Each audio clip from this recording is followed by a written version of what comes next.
So howdy do guys, welcome back to my channel. ಇವತ್ತು ನೋಡ್ತಿದ್ದೀರಾ ಇನ್ನೊಂದು ಗಾಡಿ MT-15. ಇದು ತಗೊಂಡು ಆಲ್ಮೋಸ್ಟ್ 2 ಇಯರ್ಸ್ 6 ಮಂತ್ಸ್ ಮೇಲಾಗಿದೆ. ಇದೊಂದು ಓನರ್ಶಿಪ್ ರಿವ್ಯೂ ಆಗಿರುತ್ತೆ. ಆ್ಯಂಡ್ ಇದು ನಾರ್ಮಲ್ MT-15 ಅಲ್ಲ. ನಾರ್ಮಲ್ ನೀವು ಗ್ರೇ ಏನು ನೋಡ್ತೀರಾ ಆ MT-15 ಅಲ್ಲ. ಇದು ನೀವು ನೋಡ್ತಿರ್ಬೋದು, ಮಾನ್ಸ್ಟರ್ ಎನರ್ಜಿ ಇದೆ ಸೈಡಲ್ಲಿ. ಇದನ್ನು ಸ್ಪೆಷಲಾಗಿ MotoGP ಎಡಿಷನ್ ಅಂತ ಕರೀತಾರೆ ಯಮಹಾದವರು. ಸೊ ಅದಕ್ಕೋಸ್ಕರ ಇಲ್ಲಿ ಮಾನ್ಸ್ಟರ್ ಎನರ್ಜಿ ಬ್ರ್ಯಾಂಡಿಂಗ್ ಇರೋದು ನೀವು ನೋಡ್ತಿರ್ಬೋದು. ಇದು ಸ್ಪೆಸಿಫಿಕ್ಕಾಗಿ R1M ಬಂದಿದ್ದು. R1M ಅಲ್ಲಿ MotoGP ಟ್ರ್ಯಾಕ್ ಡೇಸ್ಗೆ ಏನು ಬರ್ತಿತ್ತು ಅದರಲ್ಲಿ ಇದ್ದಿದ್ದು. ಅದರಿಂದ R15 ಬಂತು. R15ಇಂದ MT-15ಗೆ ಬಂದಿದೆ. ಇವಾಗ ಸೇಮ್ ಇಂಜಿನ್ ಶೇರ್ ಮಾಡೋದಲ್ವ R15 ಮತ್ತು MT-15. ಸೊ ಅದರಿಂದ ಸೇಮ್ ಇದನ್ನು ರೆಪ್ಲಿಕೇಟ್ ಮಾಡಿದ್ದಾರೆ ಡಿಸೈನು. ನೀವು ಸುತ್ತ ನೋಡ್ತಿರ್ಬೋದು ಗಾಡಿ ನೋಡಿ, ಈ ಥರ ಇದೆ. ಟ್ಯಾಂಕ್ ಮೇಲೆ ಕೂಡ ನೋಡಿ ಮಾನ್ಸ್ಟರ್ ಎನರ್ಜಿ ಬ್ರ್ಯಾಂಡಿಂಗ್ ಬರುತ್ತೆ, ಯಮಹಾ ಫ್ಯಾಕ್ಟ್ರಿ ರೇಸಿಂಗ್. ಸೊ ಇದು ಫ್ಯಾಕ್ಟ್ರಿ ಸ್ಟಿಕ್ಕರ್ಸ್ ಅಂತ ಅರ್ಥ. ಈ ಮಾನ್ಸ್ಟರ್ ಎನರ್ಜಿ 100 ರೂಪಾಯಿ ಕೂಲ್ ಡ್ರಿಂಕ್ ಬರುತ್ತಲ್ಲ, ಅದನ್ನು ಕುಡ್ದು ಅಂಟಿಸ್ಕೊಂಡ್ರು ಈ ಥರ ಕಾಣಿಸ್ಬಿಡುತ್ತೆ ಅಂತ ಇಲ್ಲಿ ಬ್ರ್ಯಾಂಡಿಂಗ್ ಹಾಕಿದ್ದಾರೆ ಯಮಹಾ ಅವ್ರದ್ದು. ಸೊ ಈ ಥರ ಇದೆ ನಮಗೆ ಲುಕ್ಕು. ಫ್ರಂಟಿಂದ ನೋಡೋದಾದರೆ ನಮಗೆ ಅಗ್ರೆಸಿವ್ ಆಗಿ ಒಂದು ಹೆಡ್ಲೈಟ್ ಡಿಸೈನ್ನ ಬಿಟ್ಟಿದ್ದಾರೆ.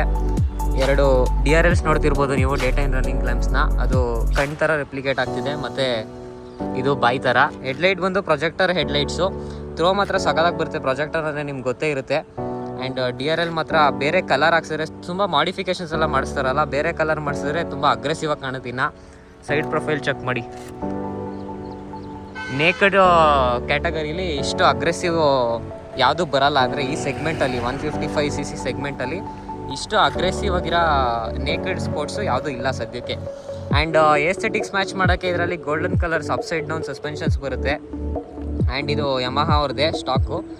ಆ್ಯಂಡ್ ನಿಮಗೆ ಬ್ರೇಕ್ಸ್ ಬಂದು ಬೈಬ್ರೆ ಬರುತ್ತೆ. ಬೈಬ್ರೆ ಬ್ರೇಕ್ ಕ್ಯಾಲಿಪರ್ಸ್. ಮತ್ತು ಫ್ರಂಟ್ ಡಿಸ್ಕ್ ಬಂದು 282 mm, ರೇರ್ ಡಿಸ್ಕ್ ಬಂದು 220 mm ಬರುತ್ತೆ. ಆ್ಯಂಡ್ ವೀಲ್ಸು 100, ಫ್ರಂಟ್ ಬಂದು 100 ಸೆಕ್ಷನ್ನು, ರೇರ್ ಬಂದು 140 ಸೆಕ್ಷನ್ನು. ಸೊ ಆ್ಯಕ್ಚುಲಿ ತುಂಬ ವೈಡ್ ಇದೆ ರೇರ್ ಸೆಕ್ಷನ್ ಬಂದು. ಆ್ಯಂಡ್ ಟೈರ್ ಹಗರ್ ಕೂಡ ಕೊಟ್ಟಿದ್ದಾರೆ, ಮಡ್ ಆರಬಾರ್ದು ಅಂತ. ಇದು ಟೈಲ್ ಟೈಡಿ ಹಾಕ್ಸಿದ್ರೆ ಇನ್ನೂ ಚೆನ್ನಾಗಿ ಕಾಣುತ್ತೆ. ಇದು ಸ್ವಲ್ಪ ಎಕ್ಸ್ಟೆಂಡ್ ಆಗಿದೆ. ಎಕ್ಸ್ಟೆಂಡ್ ಆಗಿದ್ರೂ ಸ್ವಲ್ಪ ಜನಕ್ಕೆ ಮಣ್ಣೆಲ್ಲ ಆರುತ್ತೆ. ಯಾಕೆಂದರೆ ಸೀಟ್ ನೋಡಿ, ಸೀಟ್ ತುಂಬ ಚಿಕ್ಕದಿದೆಯಲ್ಲ, ಸ್ಪೋರ್ಟಿ ಡಿಸೈನ್ನ ಮಾಡೋಕ್ಕೆ ಸೀಟ್ನ ಚಿಕ್ಕದು ಮಾಡಿದ್ದಾರೆ. ಲೆಂತ್ ನೋಡ್ಬೋದು ನೀವು, ಇಷ್ಟೇ ಇರೋದು. ಸೊ ಅದರಿಂದ ಹಿಂದೆ ಕೂತ್ಕೊಳ್ಳೋರು ಸ್ವಲ್ಪ ಅನ್ಕಂಫರ್ಟೇಬಲ್ ಇದೆ. ಆ್ಯಂಡ್ ನಾವು ಇವಾಗ ಇಂಜಿನ್ ಸ್ಪೆಕ್ಸ್ ನೋಡೋದಾದರೆ ಇದರಲ್ಲಿ ಬರೋದು 155cc liquid cooled engine. Same R15 ನಿಮ್ಗೆ ಏನು ನೋಡೋಕ್ಕೆ ಸಿಗುತ್ತೆ ಅದೇ ಇಂಜಿನು ಇದಕ್ಕೆ ತಂದಿರೋದು. ಬಟ್ ಚಾಸಿ ಬೇರೆ ಮತ್ತು ಟೈಪ್ ಬೇರೆ. ಅದು ಸೂಪರ್ ಸ್ಪೋರ್ಟ್ಸಿಗೆ ಬಂದರೆ ಇದು ನೇಕೆಡ್ ಸ್ಪೋರ್ಟಿಗೆ ಬರುತ್ತೆ. ಆ್ಯಂಡ್ ಇದ್ರ ಪವರ್ ಪ್ರೊಡ್ಯೂಸ್ ಮಾಡೋದು 18.4 ಹಾರ್ಸ್ ಪವರು 10,000 RPM ಅಲ್ಲಿ. ಮತ್ತು ಇದ್ರ ಟಾರ್ಕ್ ಬಂದು 14.1 Nm ಟಾರ್ಕ್ ಇದೆ ಅಟ್ 7,500 RPM. ಟಾರ್ಕ್ ನಿಮ್ಗೆ ಬೇಗ ಸಿಗುತ್ತೆ ಆ್ಯಸ್ ಯೂಶ್ವಲ್ ಎಲ್ಲ ಬೈಕ್ ಥರನೇ. ಮತ್ತು ಇದರಲ್ಲಿ ನೀವು ಕೆಲವೊಂದು ಫೀಚರ್ಸ್ ಬಿಟ್ಟಿದ್ದಾರಲ್ಲ, ಅದನ್ನೆಲ್ಲ ನೀವು ಕಸ್ಟಮೈಸ್ ಮಾಡ್ಕೋಬೋದು. ಏನಂದರೆ ಇದರಲ್ಲಿ RPM ಎಲ್ಲ ಸೆಟ್ ಮಾಡ್ಕೋಬೋದು ನೀವು. ಮತ್ತು ಇನ್ನೂ ತೋರಿಸ್ತೀನಿ ನೋಡಿ, ಕೀ ಆಫ್ ಮಾಡ್ಬಿಟ್ಟು ಆನ್ ಮಾಡಿದ ತಕ್ಷಣವೇ ಇಲ್ಲಿ ನೇಮ್ ಬರುತ್ತೆ ನೋಡಿ, ಹೈ ಜೀಸಸ್ ಅಂತ. ಸೊ ಇದನ್ನು ನೀವು ಕಸ್ಟಮೈಸ್ ಮಾಡ್ಕೋಬೋದು. ನಿಮ್ಗೆ ಯಾವ ಥರ ನೇಮ್ ಬೇಕು ಆ ಥರ ಇಟ್ಕೋಬೋದು. ಮತ್ತು ಆನ್ ಮಾಡಬೇಕಾದ್ರೆ ಈ ಬಟನ್ನ ಹಿಡ್ಕೊಂಡು ಆನ್ ಮಾಡಿದ್ರೆ ನೀವು ಬ್ರೈಟ್ನೆಸ್ ಮತ್ತು RPMನೆಲ್ಲ ಅಡ್ಜಸ್ಟ್ ಮಾಡ್ಬೋದು. ಇದು ಲೆವೆಲ್ 1 ಬ್ರೈಟ್ನೆಸ್ಸು. ಅದರ ಇದು ಬಂದಾದ್ಮೇಲೆ ನೀವು ರೀಸೆಟ್ ಬಟನ್ನ ಪ್ರೆಸ್ ಮಾಡಿದ್ರೆ ನಿಮ್ಗೆ ಎಷ್ಟು ಬ್ರೈಟ್ನೆಸ್ ಬೇಕು ಅಂತ ಅಡ್ಜಸ್ಟ್ ಮಾಡ್ಕೊಬೋದು. ಇಲ್ಲೊಂದು ಲೈಟ್ ಬ್ಲಿಂಕ್ ಆಗ್ತಿದೆ ನೋಡಿ, ಇದು ಶಿಫ್ಟ್ ಲೈಟು. ಹೈ RPMಸ್ಗೆ ಹೋದಾಗ ಗೇರ್ ಶಿಫ್ಟ್ ಮಾಡುವಂಥ ಇಂಡಿಕೇಟರ್ ಬರುತ್ತಲ್ಲ, ಅದನ್ನು ನೀವು ಕಸ್ಟಮೈಸ್ ಮಾಡ್ಕೋಬೋದು.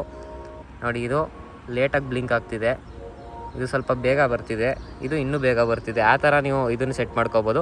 ಅದು ಬಿಟ್ಟರೆ RPM ಇವಾಗ 13,000 RPM ಅಲ್ಲಿ ಇದೆಯಲ್ಲ, ನಾವು ಅದನ್ನು 9,000 ಮಿನಿಮಮ್ ಬರುತ್ತೆ. ಮಿನಿಮಮ್ 9,000ಗೆ ಲಾಕ್ ಮಾಡ್ಬೋದು. ನಿಮ್ಮ ಫ್ರೆಂಡ್ಸ್ಗೆ ಯಾರಿಗಾರು ಗಾಡಿ ಕೊಡ್ತಿದ್ರೆ ಅವ್ರು ಚೆನ್ನಾಗಿ ಪವರ್ನ ಎಕ್ಸ್ಟ್ರಾಕ್ಟ್ ಮಾಡ್ತಾರೆ, ಸುಮ್ಮನೆ ಬೇಕಾಬಿಟ್ಟು ಅಂತಂದರೆ ನೀವು ಲಾಕ್ ಮಾಡ್ಬಿಟ್ಟು ಕೊಡ್ಬೋದು 9,000 RPMಗೆ. ಅದನ್ನು ನೀವು ಕಸ್ಟಮಾಗಿ ನೀವು ಸೆಟ್ ಮಾಡ್ಕೋಬೋದು RPMನ ಅಪ್ ಟು 13,000 RPMವರೆಗೂ. ಸೊ ಇಷ್ಟು ಮೂರನ್ನು ನೀವು ಕಸ್ಟಮೈಸ್ ಮಾಡ್ಕೋಬೋದು. ಆಮೇಲೆ ಇನ್ಸ್ಟ್ರೂಮೆಂಟ್ ಕ್ಲಸ್ಟರ್ ನೋಡ್ತೀರ ನೀವು. ಫಸ್ಟು ಆನ್ ಮಾಡಿಬಿಟ್ಟು ಆಫ್ ಮಾಡಿದಾಗ ನೇಮ್ ಬರುತ್ತೆ, ನಾನು ಫಸ್ಟೇ ಹೇಳ್ದಂಗೆ. ಅದಾದಮೇಲೆ RPM ತೋರಿಸುತ್ತೆ, ಸ್ಪೀಡ್ ತೋರಿಸುತ್ತೆ, ಮತ್ತು ಸರ್ವಿಸ್ ಏನಾದ್ರು ಇದ್ದರೆ ಅದಿಲ್ಲಿ ತೋರಿಸುತ್ತೆ, ಟೈಮ್ ತೋರಿಸುತ್ತೆ, ಫ್ಯೂಯಲ್ ತೋರಿಸುತ್ತೆ, ಗೇರ್ ಇಂಡಿಕೇಟರ್ ಕೊಟ್ಟಿದ್ದಾರೆ. ಲೆಫ್ಟ್ ಸೈಡ್ ನೀವು ನೋಡ್ತಾ ಇದ್ರೆ, ಲೆಫ್ಟ್ ಸೈಡು ಇದರಲ್ಲೇ ನಿಮಗೆ ಪಾಸ್ ಕೊಡೋಕ್ಕಿದೆ. ಇಲ್ಲಿರ್ತಾರೆ ಪಾಸು, ಮತ್ತು ಹೈ ಬೀಮ್ ಲೋ ಬೀಮ್ ಆಗುತ್ತೆ, ಕ್ಲಚ್ಚು. ಹಾರ್ನ್ ಪ್ಲೇಸ್ಮೆಂಟು ಮೇಲ್ಗಡೆ ಇದೆ. ಎಲ್ಲ ಗಾಡಿಗೂ ಇಲ್ಲಿ ಕೆಳಗಡೆ ಬಂದರೆ ಇವ್ರು ಮೇಲ್ಗಡೆ ಮಾಡಿದ್ದಾರೆ ಸ್ವಲ್ಪ ಡಿಫ್ರೆಂಟಾಗಿ. ಸೊ ಇದು ಸೆಟ್ ಆಗೋಕ್ಕೆ ನಿಮಗೆ ಟೈಮ್ ಬೇಕು ಸ್ವಲ್ಪ. ಇದು ಆ್ಯಸ್ ಯೂಶ್ವಲ್ ಇಂಡಿಕೇಟರು. ಮತ್ತು ಈ ಕಡೆ ಸೈಡ್ ನೋಡೋದಾದರೆ ನಿಮಗೆ ಒಂದು ಕಿಲ್ ಸ್ವಿಚ್ ಇದೆ, ಸೆಲ್ಫ್ ಸ್ಟಾರ್ಟ್ ಇದೆ, ಅಷ್ಟೇ ಬಿಟ್ಟರೆ ಏನಿಲ್ಲ. ಮತ್ತು ಇದರಲ್ಲಿ ಫೀಚರ್ಸ್ ಅಂತ ಬಂದರೆ ಟ್ರ್ಯಾಕ್ಷನ್ ಕಂಟ್ರೋಲ್ ಬರುತ್ತೆ, ABS ಬರುತ್ತೆ. ಆ್ಯಂಡ್ ಇದು ಡುವಲ್ ಚಾನಲ್ ABS ಮಾಡಲು, ಅಂದರೆ ಇದರಲ್ಲಿ ಬರೋದೇ dual channel ABS. Single channel version 1 ಬರ್ತಿತ್ತು ಅನಿಸುತ್ತೆ, ಇದು ವರ್ಷನ್ 2. ಮತ್ತು ಆಲ್ LED ಸೆಟಪ್ ಇದೆ. ಇಂಡಿಕೇಟರ್ಸ್ ಕೂಡ ನಿಮಗೆ LED ನೋಡೋಕ್ಕೆ ಸಿಗುತ್ತೆ. ಹೆಡ್ಲೈಟ್ ಕೂಡ as usual LED obviously. And tail light ಕೂಡ LED ಇದೆ ನೋಡಿ, ಈ ಥರ ಡಿಸೈನ್ ಇದೆ ಟೈಲ್ ಲೈಟ್ದು. ಸೊ ಓವರ್ವ್ಯೂ ತುಂಬ ಫುಲ್ಲು ಅಗ್ರೆಸಿವ್ ಇದೆ ಗಾಡಿ. ಮತ್ತು ಇದ್ರ ಎಕ್ಸಾಸ್ಟ್ ನೋಟ್ನ ಕೇಳೋಣ ನಾವು.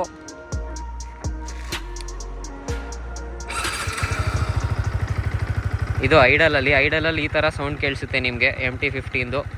ತುಂಬ ಏನು ಜಾಸ್ತಿ ಲೌಡ್ ಇಲ್ಲ, ಡೀಸೆಂಟ್ ಇದೆ. ಇವಾಗ ರೇವ್ ಮಾಡೋಣ.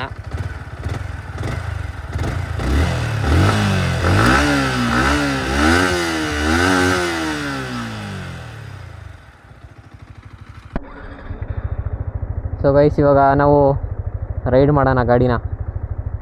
ರೈಡಿಂಗ್ ಎಕ್ಸ್ಪೀರಿಯನ್ಸ್ ನೋಡೋಣ ಹೆಂಗೆ ಬರುತ್ತೆ ಅಂತ. Let's go. ಆ್ಯಂಡ್ ನಾನು ಹೆಲ್ಮೆಟ್ ಮೌಂಟ್ ಥರದ್ದು ಮರ್ತೋದೆ. ಸೊ ಸ್ವಲ್ಪ ಆ್ಯಂಗಲ್ದು ಅದು ಇದು ಎಲ್ಲ ಹೆಂಗೆ ಬರ್ತಿದೆ ಅಂತ ನಂಗೆ ಗೊತ್ತಾಗ್ತಿಲ್ಲ. ಏನೋ ಜುಗಾಡ್ ಮಾಡಿ ಮೌಂಟ್ ಮಾಡಿದ್ದೀವಿ ಹೆಂಗೆಂಗೋ. ಸೊ ಅದೊಂದು ಅಡ್ಜಸ್ಟ್ ಮಾಡ್ಕೊಳ್ಳಿ ಇದೊಂದು ವೀಡಿಯೋಗೆ. ನೆಕ್ಸ್ಟ್ ವೀಡಿಯೋದಲ್ಲಿ ಅದು ಕರೆಕ್ಟ್ ಆಗುತ್ತೆ. ಸೊ ಇನಿಷಿಯಲ್ ಇಂಪ್ರೆಷನ್ಸು, ಟಾರ್ಕ್ ಮತ್ತು ಹಾರ್ಸ್ ಪವರ್ ಎಲ್ಲ ನೆಕ್ಸ್ಟ್ ಲೆವೆಲ್ ಇದೆ. ಒಂದು ಸ್ಪೋರ್ಟ್ಸ್ ಬೈಕು 155 ಸೆಗ್ಮೆಂಟಲ್ಲಿ ಪರ್ಫಾರ್ಮೆನ್ಸ್ ಮಾತ್ರ ಸಖತ್ತಾಗಿದೆ. ಆ್ಯಕ್ಚುಲಿ ಲಿಕ್ವಿಡ್ ಕೂಲ್ಡ್ ಬೇರೆ ಇದೆಯಲ್ಲ, ಫ್ಯಾನು ಇದೆ ಕೂಲಿಂಗ್ ಎಫಿಷಿಯನ್ಸಿಗೆ. ಸೊ ಕ್ಲೀನಾಗಿ ಕೂಲ್ ಆಗುತ್ತೆ ನಿಮಗೆ. ಆ್ಯಂಡ್ ಹಾರ್ಸ್ ಪವರು ನಿಮಗೆ ಇನ್ಸ್ಟೆಂಟಾಗಿ ಕೊಡೋಲ್ಲ, ಲೀನಿಯರ್ ಪವರ್ ಡೆಲಿವರಿ ಇದಕ್ಕಿರೋದು. ಆ್ಯಂಡ್ ಇದರಲ್ಲಿ VVA ಇದೆ. ಆ್ಯಂಡ್ ಇದೇನಿದೆ VVA ಅಂದರೆ ನಿಮಗೆ ಫಸ್ಟು 4 ವ್ಯಾಲ್ವ್ ಇದೆಯಲ್ಲ ಪರ್ ಸಿಲಿಂಡರ್, ಇದಕ್ಕೆ 4 ವ್ಯಾಲ್ವ್ ಇರೋದು ಗಾಡಿಗೆ. ಜನ್ರಲಾಗಿ ಯೂಶ್ವಲಿ ನಿಮಗೆ ನಾರ್ಮಲ್ ಗಾಡಿಗಳಲ್ಲಿ 2 ವ್ಯಾಲ್ವ್ ನೋಡೋಕ್ಕೆ ಸಿಗೋದು ಒಂದು ಸಿಲಿಂಡ್ರಿಗೆ. ಇದರಲ್ಲಿ 4 ವ್ಯಾಲ್ವ್ ಇದೆ ನಿಮಗೆ. 4 ವ್ಯಾಲ್ವಲ್ಲಿ 2 ವ್ಯಾಲ್ವು ಒಂದು ಲೋ ಎಂಡ್ ಮತ್ತು ಮಿಡ್ ಎಂಡ್ಗೆ ನಮಗೆ ಕೊಟ್ಟಿದ್ದಾನೆ. ಮತ್ತು ಇನ್ನೆರಡು ವ್ಯಾಲ್ವು ಹೈ RPMಸ್ಗೆ ಕೊಟ್ಟಿರೋದು. 7500 RPM ಕ್ರಾಸ್ ಆಗ್ತಿದ್ದಂಗೆ ಇನ್ನೆರಡು ವ್ಯಾಲ್ವ್ ಓಪನ್ ಆಗುತ್ತೆ. ತೋರಿಸ್ತೀನಿ ನಿಮಗೆ ನೋಡಿ. ಇವಾಗ 7500 ಕ್ರಾಸ್ ಆಗ್ತಿದ್ದಂಗೆ ಇಲ್ಲಿ VVA ಅಂತ ಬರುತ್ತೆ ನೋಡಿ. ಇಲ್ಲಿ VVA ಆನ್ ಆಯ್ತು. ಇವಾಗ ಇದೇ VVA ನಾನು ಹೇಳ್ತಿದ್ದು. ಇದು ಓಪನ್ ಆದ ತಕ್ಷಣ ಗಾಡಿ ಕ್ಯಾರೆಕ್ಟರೇ ಚೇಂಜ್ ಆಗೋಗುತ್ತೆ ನಿಮಗೆ. ಸೌಂಡ್ ಆಗಿರಲಿ ಮತ್ತು ಪವರ್ ಆಗಿರಲಿ, ಸಡನ್ ಟರ್ಬೋ ಕಿಕ್ಕಿನಾದಾಗ ನಿಮಗೆ ಯಾವ ಥರ ಪುಷ್ ಮಾಡುತ್ತೆ ಕಾರಲ್ಲೆಲ್ಲ, ಅದೇ ಥರ ಇದು ಕೂಡ ಪುಲ್ ಮಾಡುತ್ತೆ ಅಂತ ಹೇಳಕ್ಕೆ, ಪುಷ್ ಮಾಡುತ್ತೆ ಅಂತ ಹೇಳ್ತಾ ಇದ್ದೀನಿ ನಾನು. ಸೊ ಈ ಥರ ಇದೆ. ಆ್ಯಂಡ್ ಇದರಲ್ಲಿ ನಿಮಗೆ ಬರೋದು 6 ಸ್ಪೀಡ್ ಟ್ರಾನ್ಸ್ಮಿಷನ್ಸು, 6 ಸ್ಪೀಡ್ ಗೇರ್ ಟ್ರಾನ್ಸ್ಮಿಷನ್ ಬರುತ್ತೆ. ಟಾಪ್ ಸ್ಪೀಡ್ ಬಂದು 130 km/h ಇದೆ. ಆ್ಯಂಡ್ ಇದರಲ್ಲಿ ಫ್ಯೂಯಲ್ ಟ್ಯಾಂಕ್ ಬಂದು ನಿಮಗೆ 10 ಲೀಟರ್ಸ್ ಅಷ್ಟೇ ಬರೋದು. ಬಟ್ ಮೈಲೇಜ್ ನಿಮಗೆ 40 to 56 kmpl ಅಂತ ಬ್ರ್ಯಾಂಡ್ ಹೇಳಿರೋದು. 46 to 56 ಅಂತ ಹೇಳಿರೋದು. ಬಟ್ ನಿಮ್ಗೆ ಸಿಟೀಲಿ 40 ಅಂತೂ ಬಂದೇ ಬರುತ್ತೆ. ಆ್ಯಂಡ್ ಹೈವೇಲಿ 50+ ಬರುತ್ತೆ ನಿಮಗೆ. ಸೊ ಒಂದು ಫುಲ್ ಟ್ಯಾಂಕಲ್ಲಿ ನಿಮಗೆ ಹೈವೇ 50+ ನೀವು ತಗೊತಾ ಇದ್ದೀರಾ ಅಂತ ಮೆಷರ್ ಮಾಡಿದ್ರೆ 500 ಕಿಲೋಮೀಟರ್ಸ್ ಒಂದು ಫುಲ್ ಟ್ಯಾಂಕಲ್ಲಿ ಬರುತ್ತೆ ನಿಮಗೆ. ರಿಸರ್ವ್ ಬಂದು 2 ಲೀಟರ್ನಿಂದ 2.5 ಲೀಟರ್ವರೆಗೂ ಇರಬೇಕು ಅಪ್ರಾಕ್ಸ್. ನಿಮಗೆ ಕರೆಕ್ಟಾಗಿ ಎಷ್ಟಿದೆ ಅಂತ ಸ್ಕ್ರೀನಲ್ಲಿ ಬರ್ತಾ ಇರುತ್ತೆ ಇವಾಗ. ಆ್ಯಂಡ್ ಇದ್ರ ಸೀಟ್ ಹೈಟು ಎಲ್ಲ ನಿಮಗೆ ಸ್ಕ್ರೀನ್ ಮೇಲೆ ಬರ್ತಾ ಇರುತ್ತೆ ಇವಾಗ. ಇದ್ರದ್ದು ಇಂಜಿನು ಸ್ಮೂತ್ ಇದೆ ಇಂಜಿನು. ಬಟ್ ಇದ್ರ ಟ್ರಾನ್ಸ್ಮಿಷನ್ ಸ್ವಲ್ಪ ಹಾರ್ಡ್ ಅಂತ ಅನಿಸ್ತು. ಗೇರ್ ಶಿಫ್ಟಿಂಗ್ ಎಲ್ಲ ಅಷ್ಟು ಸ್ಮೂತ್ ಇಲ್ಲ. ಸೊ ಗೇರ್ ಶಿಫ್ಟ್ಸು ಇನ್ನೂ ಸ್ವಲ್ಪ ಸ್ಮೂತ್ ಇದ್ದಿದ್ರೆ ಚೆನ್ನಾಗಿರೋದು. ಆ್ಯಂಡ್ ಇದ್ರ ಬ್ರೇಕಿಂಗ್ ಬೈಟ್ ಸಖತ್ತಾಗಿದೆ. ಇವಾಗ ನಾನು 70ಇಂದ ಬ್ರೇಕ್ ಮಾಡ್ತೀನಿ ನೋಡಿ ಹೆಂಗೆ ಪರ್ಫಾರ್ಮ್ ಮಾಡುತ್ತೆ ಅಂತ ನೋಡ್ತಾ ಇರಿ ನೀವು.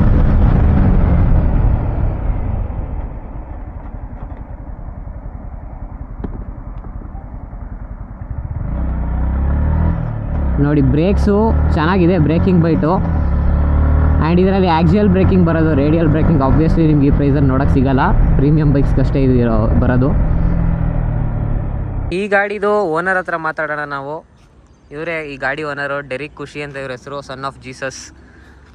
ಅದಕ್ಕೆ ಹಾಯ್ ಜೀಸಸ್ ಅಂತ ಬರೋದು ಅಲ್ಲಿ. ಸೊ ಇವ್ರ ಹತ್ರ ಸರ್ವಿಸ್ ಕಾಸ್ಟ್ ಕೇಳೋಣ ನಾವು, ಆವ್ರೇಜ್ ಕಾಸ್ಟ್ ಎಷ್ಟು ಬರುತ್ತೆ ಅಂತ. ಸೊ ಬ್ರೋ, ಆವ್ರೇಜ್ ಕಾಸ್ಟ್ ಎಷ್ಟು ಬರ್ತಿದೆ ನಿಮಗೆ ಒಂದೊಂದು ಸರ್ವಿಸ್ಗೆ? ಆವ್ರೇಜ್ ಒಂದು 1500ಇಂದ 1800. 1500ಇಂದ 1800 oil change, oil filter change, normal general ಸರ್ವಿಸ್ಗೆ 1500ಇಂದ 1800 ಆಗ್ತಿದೆ. ಸೊ ಪ್ರೈಸ್ ಎಷ್ಟಾಯಿತು ನೀನು ತೊಗೊಬೇಕಾರೆ ಗಾಡಿಗೆ? ಪ್ರೈಸ್ ಇದು ಮಾನ್ಸ್ಟರ್ ಎನರ್ಜಿ ಎಡಿಷನ್ ಆಗಿದ್ದರಿಂದ 2,29,000. ಹಾಂ. ಮತ್ತು ಮಾಮೂಲಿ ನಾರ್ಮಲ್ ಎಡಿಷನ್ನು 2,26,000. ಸೊ 3,000 ಡಿಫ್ರೆನ್ಸ್ ಬರುತ್ತೆ ನಾರ್ಮಲ್ ಮತ್ತು ಮೋಟೋ ಜಿ ಪಿ ಎಡಿಷನ್ಗೆ ನಿಮಗೆ. ಸೊ ಇವ್ರು ತಗೊಂಡಿದ್ದು 2 ಇಯರ್ಸ್ ಬ್ಯಾಕ್ ಇದಕ್ಕೆ 2,29,000 ಇತ್ತು. ಬಟ್ GST 2.0 350 cc ಕಮ್ಮಿ ಬಂದರೆ GST ರೆಡ್ಯೂಸ್ ಮಾಡಿದಾರಲ್ಲ. ಸೊ ಇವಾಗ ಕರೆಂಟ್ ಪ್ರೈಸ್ ಬಂದು 1,75,000 ಅರೌಂಡ್ ಎಕ್ಸ್ ಶೋರೂಮ್ ಇದೆ. ಆ್ಯಂಡ್ ಆನ್ ರೋಡ್ ಬಂದು ನಿಮಗೆ 2,10,000 2,15,000 ಆಗುತ್ತೆ depending on your cities.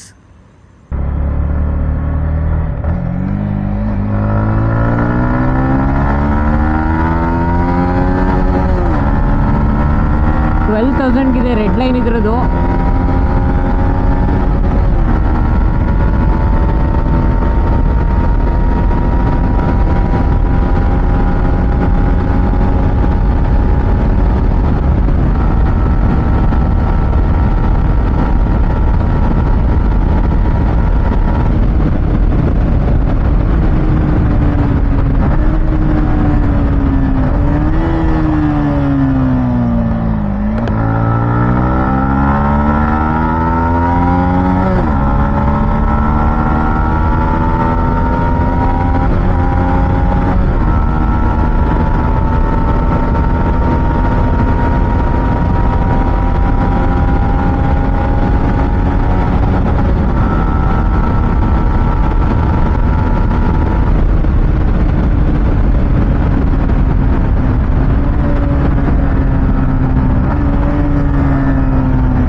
So ಇದ್ರ ಕರ್ಬ್ ವೆಯ್ಟ್ ಬಂದು ನಮಗೆ 140 kgs ಬರುತ್ತೆ. ಅದಕ್ಕೆ ಗಾಡಿ ಸಖತ್ತು ಲೈಟ್ ವೆಯ್ಟ್ ಇದೆ ಗುರು. ಫುಲ್ಲು ನಿಂಬಲ್ ಆಗಿದೆ ಗಾಡಿ. ಆರಾಮಾಗಿ ನಿಮಗೆ 130 ಅಂತೂ ಈಸಿಯಾಗಿ ಟಚ್ ಮಾಡ್ಬೋದು ಸಿಂಗಲ್ ಆಗಿ ಓಡಿಸಿದ್ರೆ. ನೀವು ಡಬಲ್ ಆಗಿ ಓಡಿಸಿದ್ರೆ ಕಷ್ಟ. ನೋಡಿ ಫುಲ್ಲು ನಿಂಬಲ್ ಆಗಿದೆ ಗಾಡಿ. ಆರಾಮಾಗಿ ಆ ಕಡೆ ಈ ಕಡೆ ಆಟ ಆಡ್ಕೊಬೋದು ಹೈವೇಲೆಲ್ಲ.